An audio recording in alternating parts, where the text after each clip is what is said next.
What is going on, everyone? We are live again. We have a very special guest, somebody who I'm excited to talk to. Hope you all are excited as well. I've got Luke Sampson from the Nightmare Factory and one half of the Southeast SWAT team. How are you doing this evening, my man? Doing good, doing good. How are you? I'm good. I'm good. Got a little rain here in North Carolina finally. Yeah, same here. It's been coming down about a few hours here down in Georgia. So, Yep. Same here. And hopefully, I would hope the humidity will go away, but I don't think that's going to happen. yeah, probably not. So, we met when you guys came to Burlington a few weeks ago at the Nightmare Factory. I admittedly had only learned about the Nightmare Factory about a week beforehand, and I was so excited to, see you guys and see what you were all about or whatever. And you guys put on a phenomenal show. You and the Southeast SWAT team did. And from what I understand, you guys are a little bit of gold collectors. That's what it's turning into. Yeah, thank you, thank you. We're glad. We try to put on the best show we can.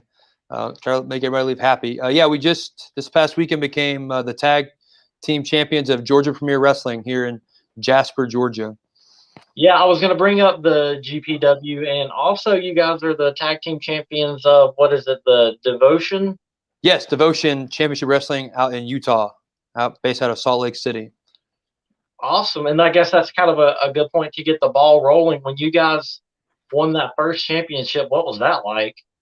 It was surreal because we've been tagging almost a year now. Because of COVID, we've been training a while, but not really in front of a lot of live audiences. So it's probably about our 9th or 10th actual match in front of a live audience, and just to win the titles, really, especially so far away from our home base, it was a special feeling. And then the crowd hated it, though. We got chased out of the building because we're not the local guys, so they were very upset. Yeah, I've heard about that in the independent scene. It's like, oh, those guys have our belts, and they're not even with our promotion. Yeah, we took them all the way back here to Atlanta. And then, just a few nights ago when you guys won it at the Georgia premiere, how did that go down? Oh, it was great. It was our return show for GPW. It's one of the promotions that I got started with wrestling here in Georgia. I call them my home promotions. They took a chance on me when I first started, so very happy to be back there. We hadn't done a show probably in a little over a year and a half, probably since March, right before the pandemic hit. And then our first show back to leave the crowd happy, and they were happy we won the tag titles there. We No beat good taste over there, huh? yeah. Yeah, the hometown guys won the belts there, so that crowd was very appreciative of it. So now you not have, I guess, one target on your back. You've got kind of two targets on your back. Yeah, but we'll take all comers. We'll wrestle anyone. It's just whoever wants to step in the ring. It's all about the experience, all about defending them. That's what we want to do. We want to help establish both brands' titles, and I mean, if we win any other ones, then we just want to grow their brands too. Yeah, I think that's the name of the game is kind of a win-win for everyone. And you were talking about you guys have only been tagging for a year. How did you and Austin get together? So Austin trains at the Nightmare Factory as well. Okay. We've been he was here. We kind of in one of our beginners classes. We started right before the pandemic hit. So I help out with the beginners class and the advanced class when they need help when they need extra hands. And then we trained a lot because he was one of the only ones. Understandably, like a lot of people move here to train for the 12-week camps, but they had to leave because they were locking everything down and they weren't going to be able to get home. So he was one of the only ones that stayed. So we just had a lot of reps in together and things just kind of clicked. So that's how we became a tag team. And then that was just a mutual conversation you guys had, huh? Yeah, I mean, just started one night. We were practicing tag team matches, and we just kind of had a natural chemistry, and we just kept at it. Awesome. Yeah, you can definitely tell you guys had that chemistry. You could definitely tell, and it worked, and it worked so well. Thank you. Yeah, it's we still just like with any other sport. There's really no you don't stop training. So we're here at the Nightmare Factory 4 or 5 days a week. We're in the gym together 5 or 6 days a week, always working on stuff, watching tape, learning new things, like working how to just everything. There's no end to the process of becoming a better tag team. Yeah, it's just it never ends, it never stops, and there's always more to learn. Yeah, especially with tag team wrestling, it's a completely different ball game when you have four guys instead of just one on one. You have four people. It's chaos at all times. Yeah, and I imagine that listening to each other is huge when you add more than two people in the ring together. Oh, for sure. And then when you have two on the outside and two on the inside, you just never know. Like anything could break down at any moment, so you just have to always be prepared. But that's why like when you the good tag teams, they just know how they can feed off each other without having to really talk. Like they just know what to do, where the other one's going, where they'll be. So you just have to have that trust in your partner. Definitely, and that would make sense as you were talking about chemistry, because not only do you have to have the same chemistry with the crowd and the people in the stands, but you have to have that chemistry with almost essentially three other people as well. Yeah, yeah, it takes a lot to do a successful tag match. A lot of you'll see a lot on independents. They just look like two different singles matches put together. But we're very old school at heart, where we like our tag teams to be tag teams and not we make each other better and not just try to steal the show from everyone else.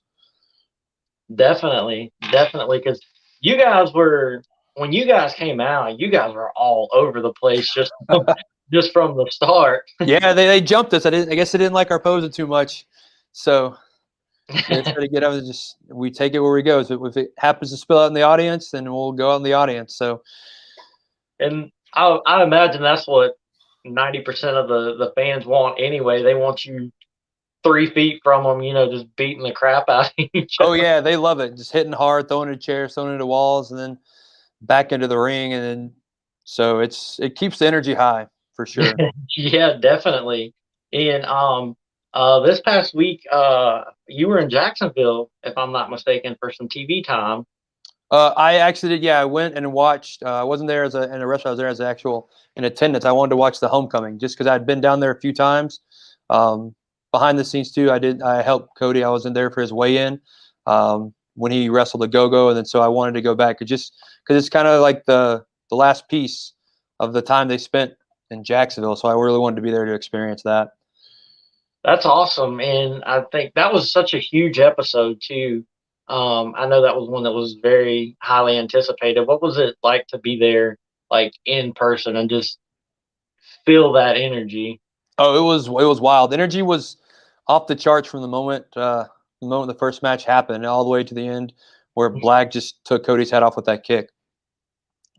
That was wild. That was Yeah, they absolutely were. wild. It was a very surreal moment. I mean, it's not. No one's expecting that. I think I even went back watched the broadcast with Jr. and he didn't think that was the end of it. He's like, oh, I think he said something like, "Oh, he's not going to finish him with that," but then he did. It's just that kick just put him out. The crowd really didn't know how to respond, and then the promo at the end, and then the attack. So Yeah, because I definitely, I can, I'd say I can only imagine, being there when something like that happens. Because I was watching on TV and I was just like, and kind of a thing. yeah, those are the special moments that when you're wrestling, that's what you want to try to leave the fans. Like you want to always leave them wanting more. Like, oh, what just happened? That way they're invested and want to come back. Definitely, that worked in that particular moment anyway. And the Nightmare Factory, like I said, I had really just discovered what it was and who all was involved with it and kind of the basis around it. And you being in the Nightmare Factory, did you have any prior training to the Nightmare Factory, or you came in there with no Um, I had I had trained for a few months with Steve Carino in North Carolina before I joined. I joined the original QT Open, the Power Factory in Atlanta, which later became the Nightmare Factory. And I had trained with Steve Carino for a few months, then moved down here to join the Power Factory, and then I've just stayed with QT all through the transition, all to the Nightmare Factory. I'm still here. Very happy with my decision. I've heard what little bit I started digging around about the Nightmare Factory because I was just so like into the idea of what it is and how it came about, and I haven't heard anybody have anything negative to say about it, whether talking to somebody about it or just reading stuff, online on Google and that kind of thing. Yeah, I think we have a really different kind of feel to our training here. It's not Not to say that other people are training people wrong or that what they're training is bad. It's just ours is kind of different. It's like we're actually just more focused on like the wrestling. They don't run like a military style camp where it's just blow up drill after blow up drill. That's why we do like the camps, because we want people to see like, oh, is this for me, or is it something, because wrestling is hard and it's not for everyone. So we don't want people to come in and be like, oh, I can do this forever. And then a week or two in, like your bumps and bruises. And what gets a lot of people is just running the ropes. Like you don't realize how painful running the ropes are until you do it for the first few times.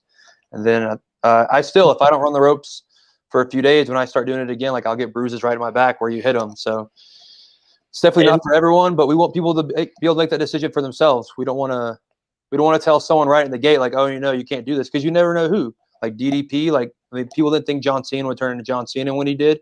So you never know who could be the next big thing. And I think you touched on something there, because I think it's I don't think it's as bad now as it was years ago, but years ago, like, during the Attitude Era and all that, it was just like people were either really, really into wrestling or they didn't like it at all. And they're just like, oh, it's just fake. It's just fake. And I mean, some of it, yeah, you can, it is the storylines and, have people coming up with things. But like you touched on, just, running the ropes, get bruises. And I don't think people understand that, or maybe they do understand it, but they kind of just don't put too much stock into it. So the running the ropes is really what like we try to do firsthand, because we do it so many times, we make it look effortlessly. So like, but if you try to run them, like if you just get in the ring and try to run the ropes, you're probably going to fall through the first few times unless you're shown correctly how to hit them.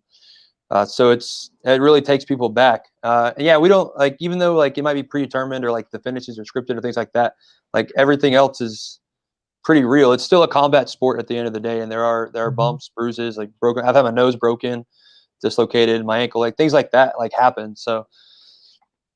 And that's another thing. I just depends on the injury, of course, but if you do get kind of like a broken finger or something like that in the ring, you can't just be like, hey, no, I'm done, I'm out, I broke my finger, I'm done, kind of thing. And you still get, the show goes on. Yeah, there's no stopping. I mean, you see on TV they wrestle with torn quads and things like that. Like you don't want to be the one that's just like, oh, I just can't finish, I can't go anymore, because then it's just, you don't want people, even though like we sell that it hurts, and like that's because it does. You don't want people. It's like when you fight, like you don't want people to know you're really hurt until like you're really hurt, until we want them to think that. I think that's a wonderful way to put it too, because and I just wish, you can lead a horse to water, you can't make them drink it, but I wish more people, aside from the ones that already do, like respected what you guys did and looked at it in a little bit of a different light.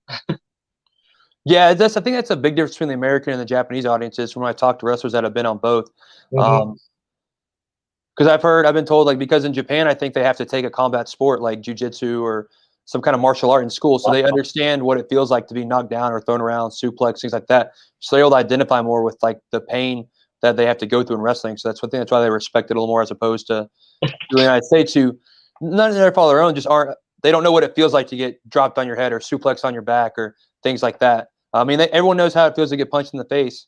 Everyone knows how it feels to get kicked in the gut, so they can register with that. But as far as like the other things, sometimes people just think we're trained to fall down, but we're still getting thrown around. Yeah, and I mean, at the end of the day, I mean, you can absolutely get killed doing it, and that's another thing I don't think most people understand is you can get killed doing that just as easy as you really can anything else. Yeah, and it's usually when it happens, it's always the freak things. It's never like, that's what we tell people when we train. Like, it's never the high risk stuff that's going to injure you. It's always like your foot slips coming off the ropes, or you land just slightly off when you take a regular bag bump. It's always the little stuff that if you just take your eye off the ball for just 1 second, you slip up, and that's how you get injured. And I think that can lead into the next thing I wanted to talk about, was the wrestling in like the bigger, I guess, arenas versus maybe like the smaller buildings. Because I know, like at the Lucha Dome, the ALW, where I saw you guys at, that there's nothing separating you guys from the crowd, no barricade, and it's just the ring and then like cement. So when, if you guys fall down on the floor, you take a bump, you come out of the ring over the top rope, that's all cement right there. Right. Yeah, it's all. It's if you land on it, it's gonna just feel like falling on cement. Like when you fall on, just it's a harder falling and skinning your knee. So yeah, I try not to do to fall in the cement too much, but I mean sometimes it's just inevitable. You just when you're rock and rolling in the match, sometimes things just happen. You just have to. Luckily, when you're in the ring, there's a bunch of adrenaline going, so you kind of don't feel it at the moment as bad as it'll feel about 10 minutes later once your match is over and you're taking off your boots and things like that. And then you're like, oh, that's what's gonna feel like tomorrow. You're looking for the icy hot and the ice bath. Yeah. And when it does come to the smaller, buildings versus maybe like a bigger arena or something like that, do you find that you have to, I guess, prepare yourself differently before going in front of a smaller crowd versus a bigger crowd, I guess is a good way to put it? Sometimes. To me, wrestling in front of the smaller crowds is harder than wrestling in front of the bigger crowds because it's a more intimate experience. So you don't have as many people, but you still want to put on the best show that you can. I don't care if there's 5 people or 500 people. Like I'm gonna leave it all out there. I don't want to go to the back thinking that I could have done any more. But when it's more intimate, like when there's a smaller crowd, like sometimes it's just you have to work a little harder to get them into it. Just because no one wants to be that one person who's just clapping by themselves. So you're gonna have to get all of them or none of them. Yeah, I think I've been that guy several times, just over there just clapping by myself, and after like about 3 to 5 seconds, no one else is doing it, so I'm just like, I'm gonna do it anyway. Yeah. And what would you say, or who would you say is your biggest influences to do what you do every night? Man, it depends on what you're looking at as far as like influence. As far as like in the wrestling business wise, like I learned a lot from QT. I mean, I've learned a lot from Cody since he's come on board. He's really helped me out a lot, just understanding like the non-wrestling side of wrestling. But if you're looking for like my in-ring style influence, like try to mix between like old and new. Like I'm a big Barry Windham fan. Watch a lot of his old stuff. I mean, Triple H, Undertaker. Just I try to mix it up. Just try to bring it because I think eventually what's old will be new again. And so I try to do that. I just like to do like the more bruiser style. Like I can't do a lot of like the high flying stuff, but I mean I can level somebody with a giant slam. So and people like it, so I'll keep doing it until they don't. Oh yeah, absolutely. I love seeing people get slammed, especially like the bigger guy slamming the smaller guy. It works every time. And I guess that kind of leads into my next question. How did you get started? Like, how did the wrestling thing come about for you? Man, so I never really grew up watching wrestling. It just wasn't something that was on in my household. Uh, I guess but when I was in college, I was just like flipping through because I had a friend who was a big fan, like all through middle school and high school. I just never watched it, and I was in college and I was flipping through, and Raw was on, and it was a telling her. I was like, I guess I'll watch it, and it just happened to be when the pipe bomb was dropped. So that was actually the first time I'd ever like watched wrestling live, like because my friend was a big John Cena fan. It's just like so big of a fan, like it was kind of annoying at the time. Like, oh my god, like he had the CD, like he wore the shirts, like he was just like he would sing the raps on the school bus. So, like I like hated John Cena. Just I've never even watched it, and so to see like I saw Punk come out, throw him to the table and things like that. I was like, oh, I guess like, oh yeah, good, he's beating up John Cena, and then like the pipe bomb, it's like okay, like so maybe I'll start Yeah. watching it. So that's where when I started like watching it, and then watched it for a few years. And I was in North Carolina, and my friend Andy Nichols, he was like, hey, there's a local show. Do you want to go? And so I was like, sure, like we'll go check it out. And so it was a UPWA show, and we went, and I was like, oh, this like watching him do it live is like a very different experience than watching him on TV. I was like, oh, this is kind of cool. He's like, well, if you want to try it, he's like, I can introduce. Like Steve Carino was just about to open up his school in North Carolina. I was like, yeah, like I'll try it out. And so he just introduced it to me, to Steve, and I trained with Steve for a little bit, and I liked. Then I just fell in love with it and just stuck with it. That's the kind of stuff I love to hear. Where it's like, oh, I really didn't know what it was, and now I love it, and I want to do it. Yeah, so I just try to go back and watch like all the stuff. Like I try to watch all the stuff that I didn't watch growing up, just so like, I can watch and learn. And now I know what people are talking about when they're wrestling. So and sometimes I still haven't watched it all because there's just so much. So I hear people reference like an angle or a storyline, or like I haven't watched it. Oh, I'll have to go back. and just try to pull it up and watch those matches and things like that. The wonderful world of YouTube. Yeah, yeah, for sure. There's so much like old NWA that I like to watch, like, and now especially like I like to. My big thing now is just trying to watch different finishes, just because, so I could just have more creative. I think that's one of like the lost arts today, like on the independent scene, is just no, like everyone's finish is just like finish 1 2 3 or roll up 1 2 3. Like, so I want more creativity in mine. And I mean, I'm sure there are guys out there that, you know, they put in the work and everything, but I imagine that's not like, I don't want to say kind of like stressful, but it seems like there's more pressure to be different and try to have that something that nobody else does in a world that's been going on for years and years. So there is, but that's actually one of the better advices. But one of the better advice I've got from Cody himself was, he's like, I used to be worried about like what I could do better than everybody else. He's like, once I started focusing on like, I'll just be the best version of me like I can be. And I know it kind of sounds cliche, but like he's like, I'll just use that, because I can't influence what everybody else is doing. Like I can't make him stop being in good shape. I can't make that guy be a better wrestler. Like, I can just focus on how good a shape am I in? Like, how's my in-ring cardio? How's my promo abilities? Like, just focusing on myself and like just doing what I can do the best of my ability. Just try to use that to rise above just the competition and everyone else out there. It's just always a work in progress. I think that's really good too. I think that sheds a lot of light on it because, you know, as just a fan, a spectator, that's just something that I've always had in like my mind is like, oh my God, I bet these guys are just trying to be so different, come up with a different gimmick, a different hand gesture, a different move or whatever. But I think that actually puts it really into perspective, is just to be the best, the best version of you. Right. And then once everyone, like, if you, like, there was like a real dry run of NXT where, like, if you would watch, like, everyone would come out, they'd have like their intricate hand gesture, they do their little catchphrase, and when everyone's trying to be different, like, it's still everyone just being the same, just with different words. Like, you're all just coming out and doing like some random pose that you decided to come up with, or just some catchphrase that. So I not that I don't pay attention to other people, but I don't want to be like influenced by what they're doing so much where I feel like I'm copying them. So I Yeah. just kind of like try to say like, oh, what can I do this way and what can I do that way? And then if I just happen to accidentally copy somebody, then I'll kind of change it once it's brought to my attention. I think that really puts it in perspective, and I'm glad you brought that quote up because it definitely puts it in a different perspective to me, because I I almost would get like stressed out thinking about like all the guys trying to be different or do something different. So I think that's a really good thing there that you said. Yeah, right. Plus, I think if you're trying to be different, then you're not trying to be yourself. So I think the fans can really pick up on that. Like, if you're just trying to be like a wrestler, like, oh, this is what I think a wrestler should be doing right now, as opposed to like, this is what I would be doing right now.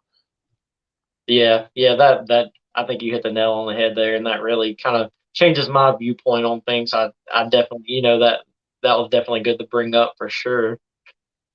And as somebody who is, you know, a wrestler and everything, when you watch it on TV, is it different than being in the ring? Are you a fan while watching it, or do you look at it and like, oh man, that wasn't supposed to happen, or he should have went this way and not that way, kind of thing? Sometimes like I'll get in a mindset like, oh, I just want to watch some wrestling, so I'll kind of just turn my mind off. If I just want to be a fan, like, oh, I'll just watch and enjoy it. But then there's a lot of times when because like a lot of the wrestling like that I watch now, like I just seek out like because I want to like, oh, like I hear about a match, like, oh, I'm gonna go watch this match, and then like I usually watch it 2 or 3 times. Like, you watch one guy, just see what they do the whole match, then you watch the other wrestler, you watch what they do during the match, and then sometimes I'll even go back and watch it for like, what does the referee do? Or like, how does the crowd react? Like, I'll watch it a few times with the sound off, just so you can kind of pay attention to the actual like wrestling, and then turn the sound on just to see how the reactions got to the different things in the match. That's awesome. I have never once in 33 years thought about any of that. Watching one and then the other, and then watching it with no sound. And yeah, that's awesome. I don't know that I would benefit from it, but I might give that a shot once.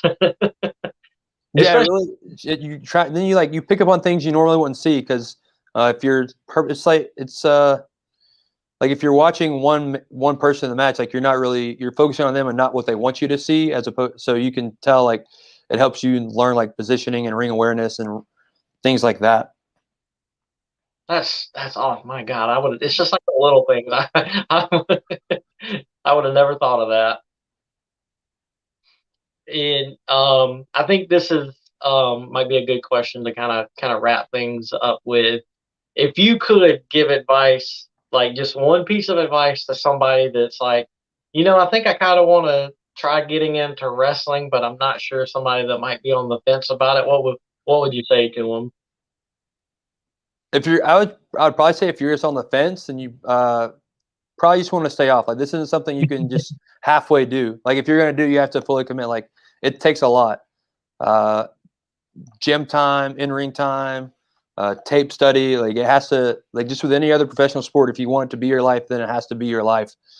You have to, like Cody says, like you have to do the work. And there's really like I've seen some wrestlers like, oh, they'll try to just ride a good gimmick, and the good gimmick will get you far, but it'll only get you so far. Then you're just stuck with that gimmick, and you can't really do the other stuff. You have to have, or you have to check all the boxes on the card: look, wrestling ability, gimmick, promos. So as long as you just are ready to just commit, then like anyone, not anyone, but like you can learn. Like the wrestling is the easy part. It's all the other stuff, putting it together. That's the hard part. Yeah, because and at the end of the day, wrestling too is also essentially a business, because you guys have to deal with getting booked and Yep. negotiating that, and selling merch and trying to get all the merch lined up and set up, and You that's have to build your own brand. Like there's no office telling you like, okay, this is what you have to do today. This is what you have to do tomorrow. Like you have to stay on top of it. And then as soon as you back off the pedal for just a second, and there's so many other people that'll just go right on by you, and not even that you don't even notice. But it's harder to make it in wrestling than any other sport, because there's only really, luckily now there's two places to work. But before it was just one place, and it's the smaller roster than an NFL roster. So yep. it's the luckily now indie wrestling is getting back and it's thriving, so you can make good money that way. And now there's two major companies to work for, so just got to put in the work and just trust the process. Trust the process. Yep.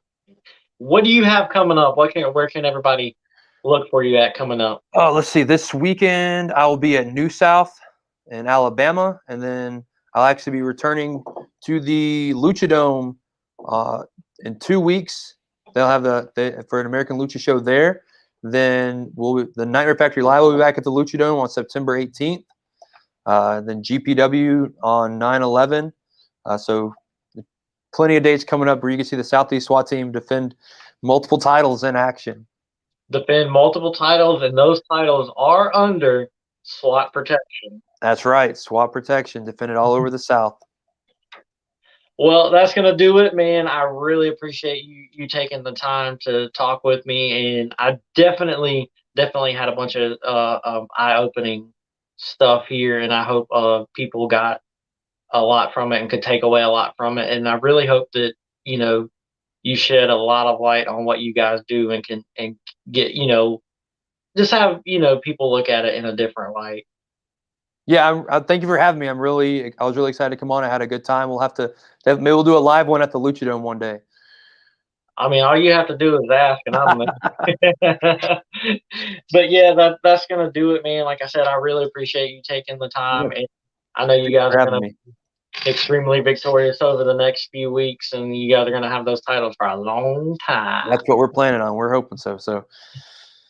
All right, that's gonna do it. I really hope everyone enjoyed this episode, and everyone has a great evening.